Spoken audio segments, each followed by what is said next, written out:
My sister stole my boyfriend and said, he was always more into me anyway. So I exposed all her flirty texts to his best friend. He broke up with her, and now she's lost both guys. My life exploded about 3 months ago, and I'm still picking up the pieces. I'm writing this now because I need to get it out, and honestly, if I don't, I might just scream.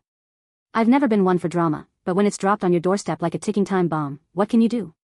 To give some context, I'm Selena. I'm 28, and up until recently, I thought I had a pretty stable life. I live in Tiffin, Ohio. If you've heard of it, you know it's not exactly a bustling city. It's the kind of place where your business becomes everyone's business whether you want it to or not. I grew up here, went to college a few hours away, and came back to start my life with Malcolm, my boyfriend of 3 years. Malcolm seemed perfect. He wasn't just attractive, he's got these ridiculously blue eyes and a smile that could charm anyone. He was thoughtful and funny, the kind of guy you think you're lucky to have. I thought he was my person. And then there's Morgana.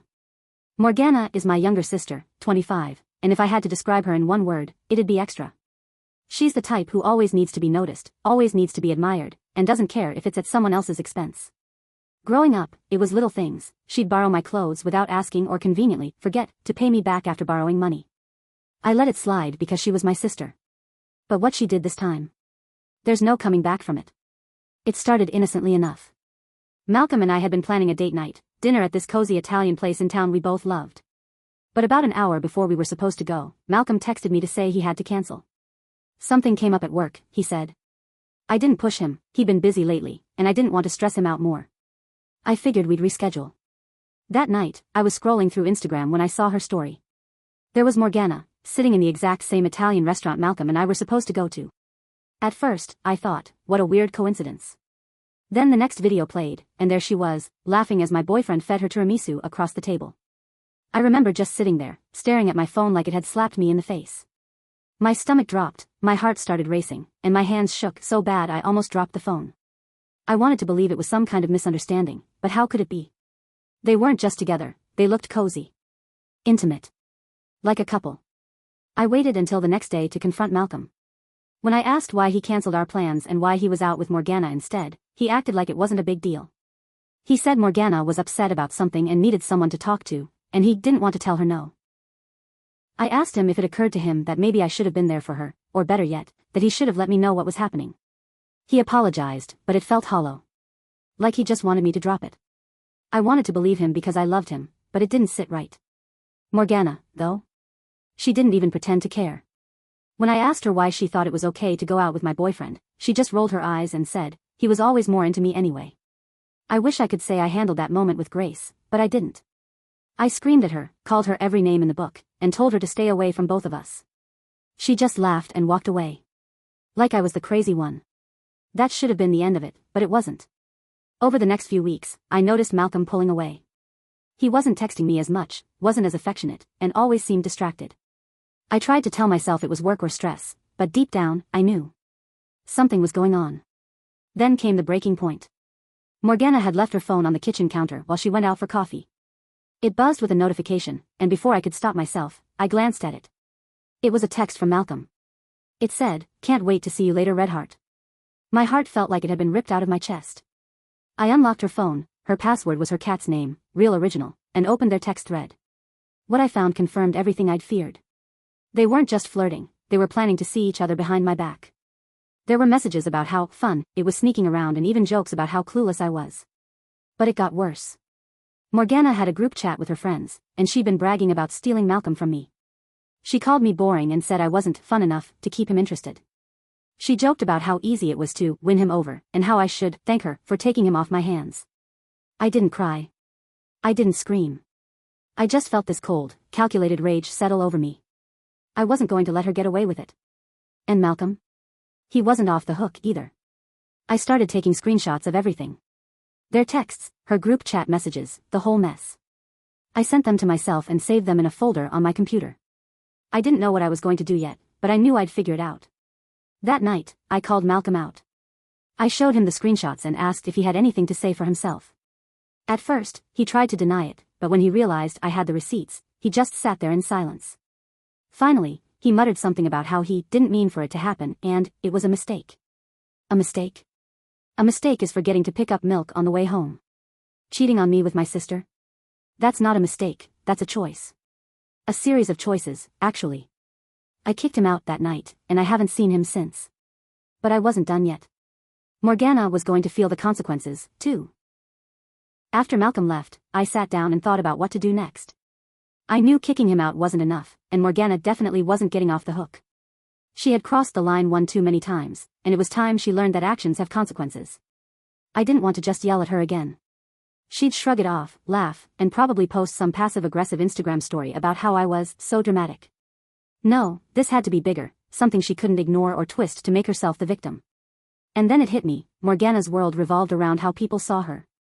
Her whole identity was built on being the charming, fun, carefree girl everyone loved.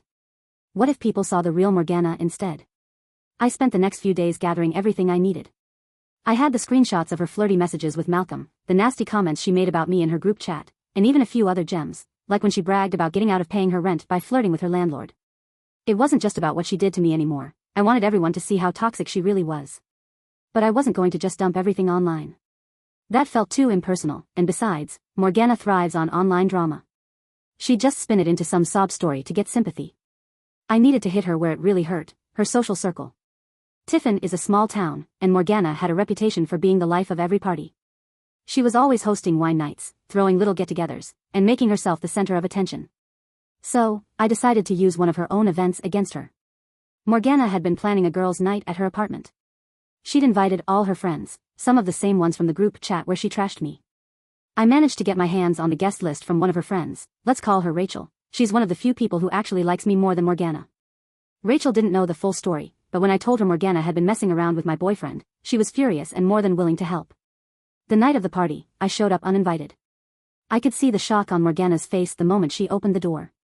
"What are you doing here?" she hissed, trying to block the doorway. I didn't answer.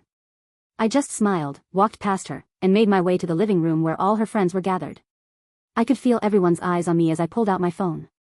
I wasn't nervous, I was fueled by months of betrayal and anger. I started with the screenshots of her texts with Malcolm. I read them out loud, letting the room hear every flirty emoji and cruel comment about me. Then I showed the group chat messages, including the ones where she called her friends boring and too needy when they weren't around. The room went dead silent. Morgana tried to interrupt, but I didn't let her. "No, Morgana," I said, my voice steady. "You've been lying to everyone here, playing the victim, and acting like you're better than the rest of us. Well, now everyone knows the truth." Her friends didn't stick around long after that.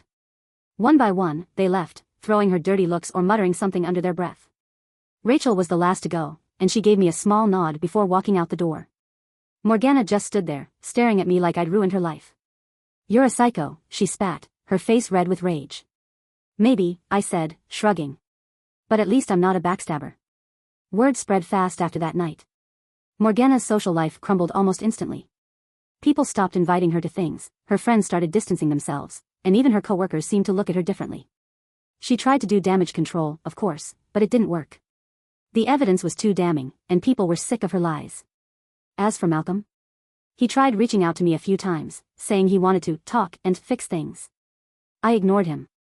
Last I heard, he moved out of town to take a job in Cincinnati, probably hoping to start fresh where no one knows what he did. Good riddance. Morgana and I don't talk anymore. She's still in Tiffin, but her sparkle is gone. The funny thing is, even though she betrayed me, I don't feel guilty about what I did. She needed to be knocked off her pedestal, and if it had to be me, so be it. Looking back, I'm glad I stood up for myself. For too long, I let Morgana walk all over me because she was family. But family doesn't give you a free pass to hurt the people who love you. If anything, they should be the ones who treat you with the most care. Now, I'm focusing on myself. I've started a new job, reconnected with old friends, and even joined a book club. Life feels lighter without Malcolm's lies and Morgana's drama weighing me down. To anyone reading this, if someone in your life is toxic, don't be afraid to stand up for yourself. Sometimes, the best revenge is simply taking back your power, and watching karma do the rest.